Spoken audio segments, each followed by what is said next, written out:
They say peace is priceless, but I can tell you exactly what it cost me. $1.4 million and the best decision I ever made. That is, until the morning a sound shattered my Colorado haven. It wasn't the gentle hum of a distant tractor or the buzz of a crop duster. No, this was a deep, guttural roar, a grinding, metallic scream that clawed at the stillness of my mountain retreat. It was close, too close. I set my coffee mug on the porch railing, steam curling into the crisp air. My old hound, Rusty, lifted his gray muzzle from his paws, a low growl rumbling in his chest. He heard it too. He knew it didn't belong. I stepped to the edge of the porch and peered down the long, winding asphalt ribbon that was mine alone. That's when I saw it. A massive cement truck, a hulking beast of industry, lumbering up my private road like it owned the place. Behind it, a convoy of construction vehicles churned up dust and gravel, a caterpillar of destruction inching toward my home. My home. The sanctuary I'd bought to escape this exact kind of chaos. I could already feel the vibrations splintering a hairline crack in my porch's foundation. Rage hit me like a wildfire. I didn't think to grab my boots. Barefoot, I sprinted down the gravel shoulder, waving my arms like a madman trying to stop a freight train. Hey, stop, I warned. With a hiss of air brakes, the beast shuddered to a halt, its grill looming just yards from me. My chest heaved as the dust settled. What the hell are you doing on my road? I bellowed. A burly man in a stained t-shirt leaned out of the cab, his face not malicious but infuriatingly confused. Huh? This is the access road for Pinecrest Estates, ain't it? He said, scratching his head. This is a private road on private property. I shot back, jabbing a finger at the private drive sign they'd blatantly ignored. He shrugged, a gesture so indifferent it made my blood boil, and pulled a greasy laminated map from his dashboard. Pointing at a green line slicing through my land, labeled Temporary Construction Route, he said, See? Mrs. Margaret Hensley gave us the go-ahead.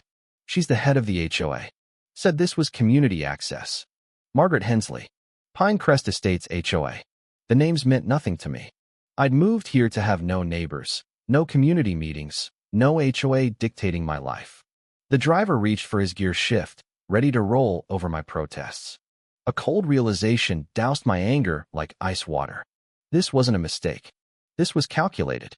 A declaration of war.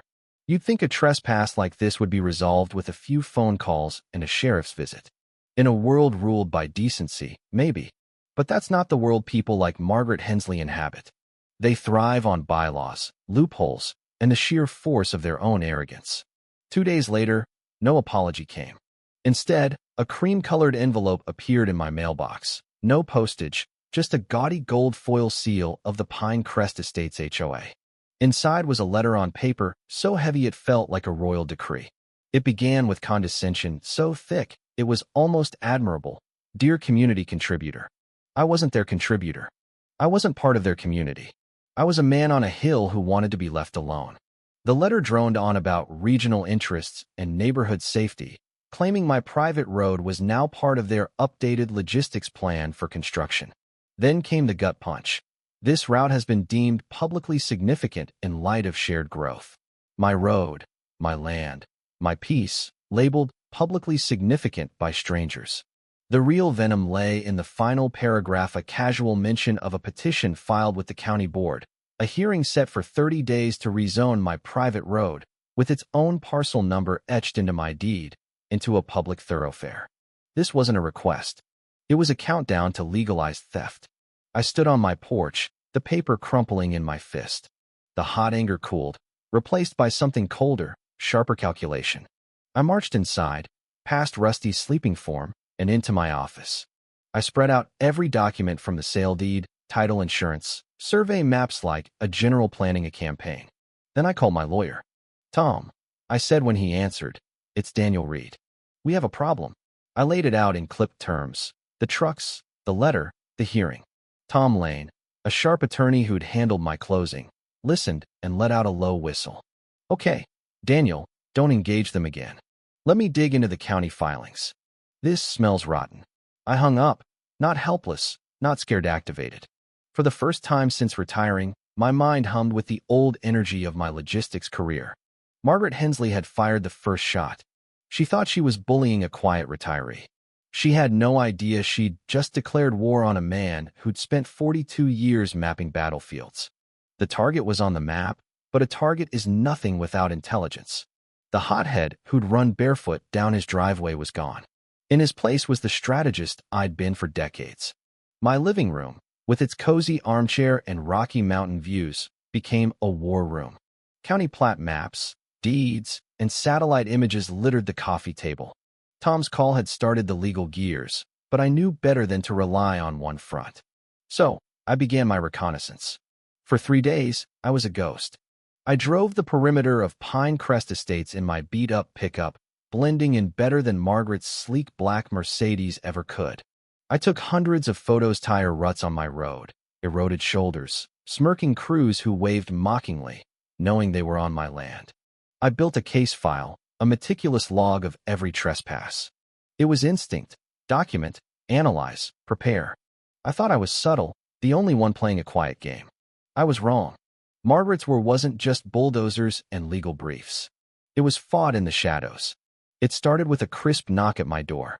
A county vehicle sat outside, and a polite but firm woman from animal control stood on my porch.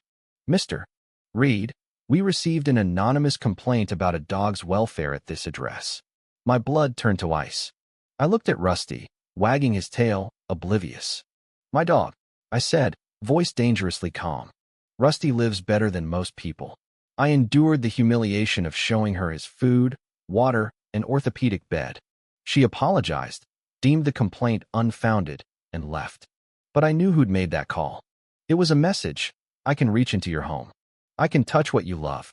The second strike came for Dia Fire Department truck and another anonymous complaint, this time about my woodpile, a supposed unpermitted fire hazard. I spent an hour with the fire marshal, a decent guy who seemed embarrassed, explaining the wood's distance from the house. He found no violation and left. But the pattern was clear. These were needles, tiny jabs meant to harass, to drain my time and spirit, to make my sanctuary feel like a siege. Then came the walkers. They never crossed onto my land, too smart for that. But suddenly, new faces appeared on the public road at my property's edge. Men and women in crisp Pinecrest polos, strolling slowly, talking on phones, some pausing to stare at my house. One held a clipboard. Another had a camera with a long lens. They were measuring, observing, taking notes: psychological warfare to make me feel watched, outnumbered, trapped. For a moment, it worked. The pressure, the sense of being in a fishbowl, gnawed at me. The peace I'd paid for was being dismantled, not by machines now, but by quiet, insidious whispers. The breaking point came Tuesday with a call from Tom. "Daniel, good news and bad news," he said. I hate that phrase. The bad always outweighs the good. "Good news first. You were right," he said. "Their easement request was denied by the planning board 6 months ago. That map they showed the driver? A prop. Legally, they've got nothing." A surge of victory hit me. So we've got them? A pause. The kind that signals a heavy shoe about to drop. Here's the bad news. Margaret Hensley isn't just an HOA tyrant. Her brother-in-law, James Carter, sits on the county planning board. She's leveraged him to fast-track a new petition, framing it as an emergency infrastructure issue for regional development. It's nonsense, but it's official-sounding nonsense, and she might have the votes to push it through at the hearing. My knuckles whitened on the phone. All my evidence, my deed, the clear property lines, none of it might matter. They were poised to steal my land with a rigged vote wrapped in lies. So we can be right and still lose? I said slowly. "It's a real possibility," Tom admitted, frustration in his voice. "We can fight, but it's political now, not just legal." I thanked him and hung up. Doubt crept in, a rare intruder. My fortress felt fragile. I looked at Rusty, sleeping on the rug, and the stakes hit like a physical blow. This was everything. But doubt is a luxury, and despair a dead end. The bad news didn't break, might sharpen me. If the system was corrupt, I'd find a channel they couldn't control.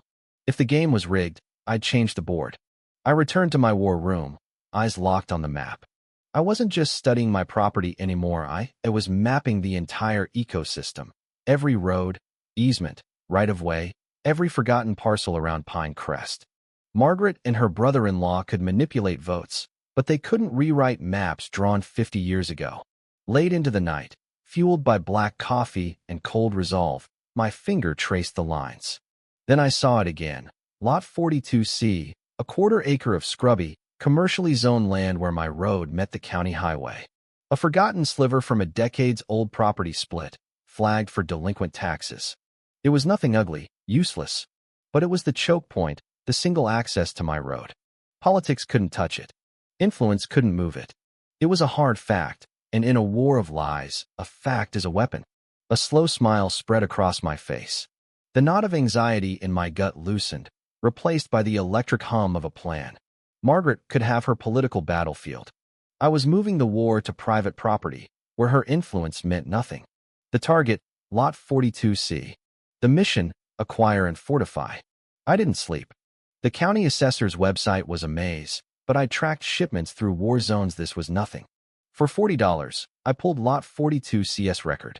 The owner was a defunct LLC, Carter Media Group, dissolved 10 years ago, with a mailing address in Tampa, Florida. A dead end for most, a breadcrumb for me. Public filings and archived websites led to a name. William Carter, the LLC's former CEO. More digging yielded a phone number. By 6 a.m., as dawn hit the Rockies, I sat at my kitchen table, coffee in hand, staring at the digits. This call was everything. I dialed. A gruff, older voice answered. William Carter? I asked, professional but firm. Speaking. Who's this? Daniel Reed, a landowner in Colorado. I'm calling about Lot 42C, a commercial parcel your former company owns off Prairie Hollow Drive. A long pause, then a dry chuckle. Good Lord, I forgot that dirt existed. Got it in a debt settlement 20 years back. What about it?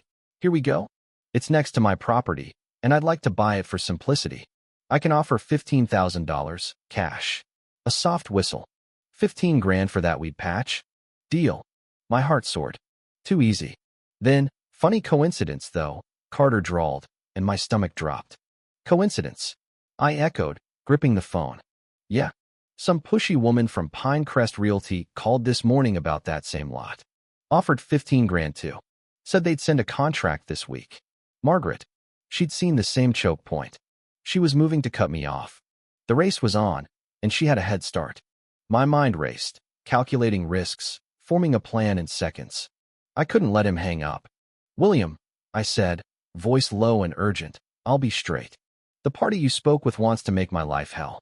Their lawyers will send a 20-page contract full of loopholes, dragging this out for months. They'll nickel and dime you on fees. I'm offering $30,000, double their price, cash. My lawyer will email a one-page contract within the hour. No contingencies. We pay all fees. The $30,000 will be in your account by tomorrow afternoon. Silence. I could hear him weighing it. A clean $30,000 in 24 hours versus a complicated $15,000 weeks away. 30 grand by tomorrow, he asked, skepticism tinged with greed. Guaranteed, I said, projecting confidence I barely felt. A quick, painless payday for land you forgot you owned. Another pause, an eternity. Hell, he said, a smile in his voice. For that, I'll throw in the old billboard frame. Send the papers. Relief hit me like a wave. Thank you, William. You won't regret this. I hung up and called Tom. Drop everything. We're buying land.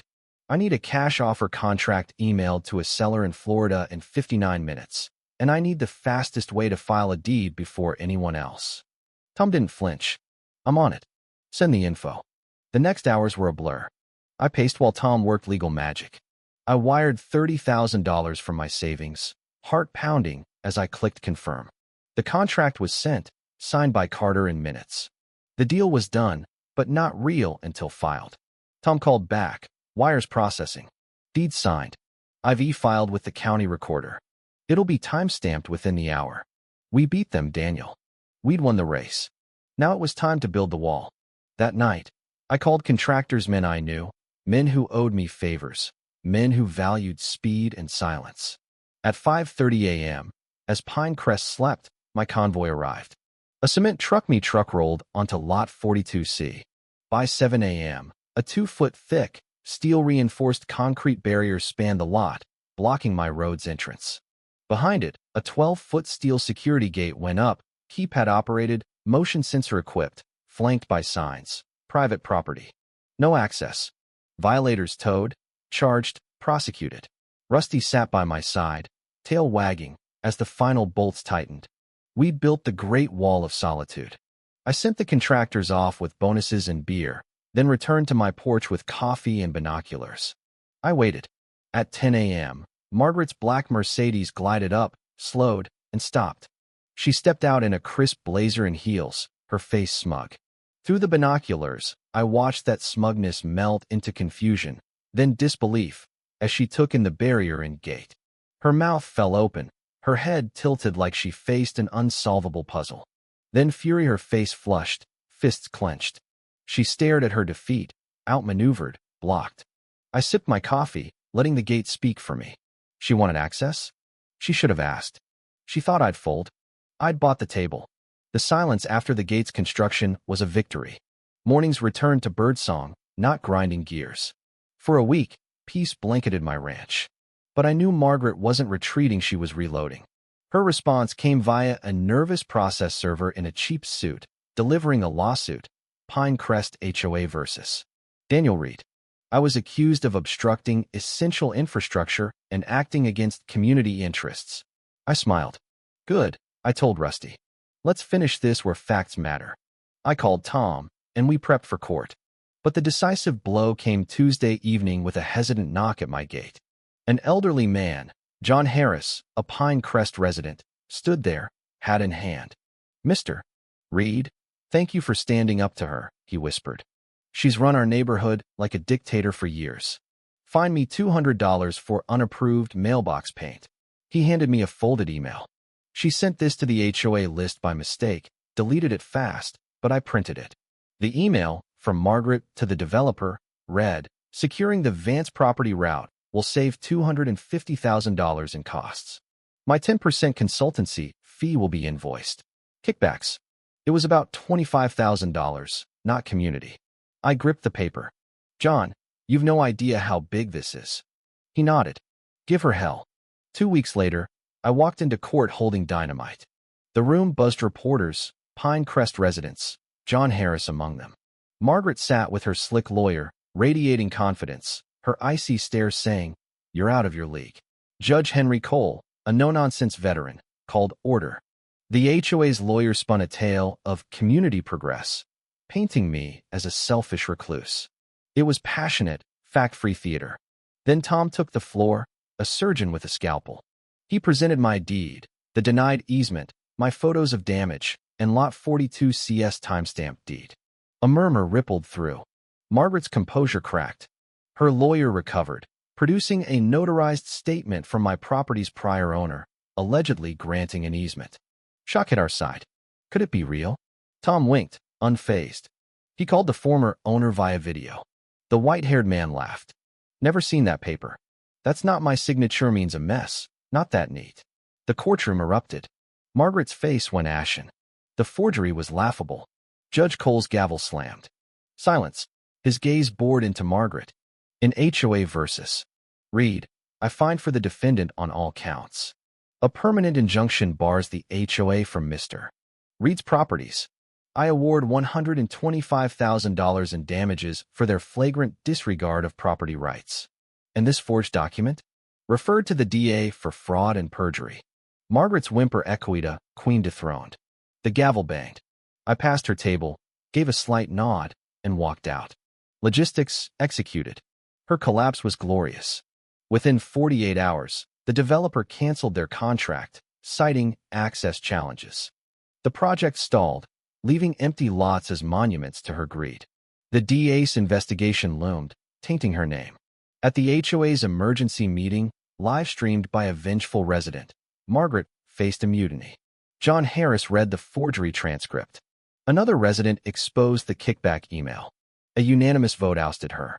She fled, muttering about being misunderstood, to a standing ovation for her exit.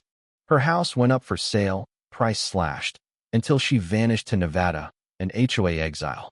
Pinecrest relaxed. Gnomes sprouted on lawns. Holiday lights lingered. A swing appeared on a public tree, unchallenged. I leaned into my legend. The barrier became a landmark, painted with a cartoon truck plummeting off a cliff and a plaque, "Private Road, courtesy of bad choices." A brewery named an IPA right-of-way denied. A year later, I threw a barbecue at the gate, brisket, beer, and justice. 50 locals came, swapping tyrant stories. The centerpiece?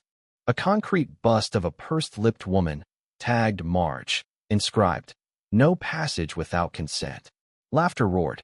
As AC/DC blared and I held a cold IPA, I knew revenge isn't destruction, it's building something better. A gate they can't breach. A party they'll never forget. And a statue ensuring no one forgets what happens when you try to pave over peace.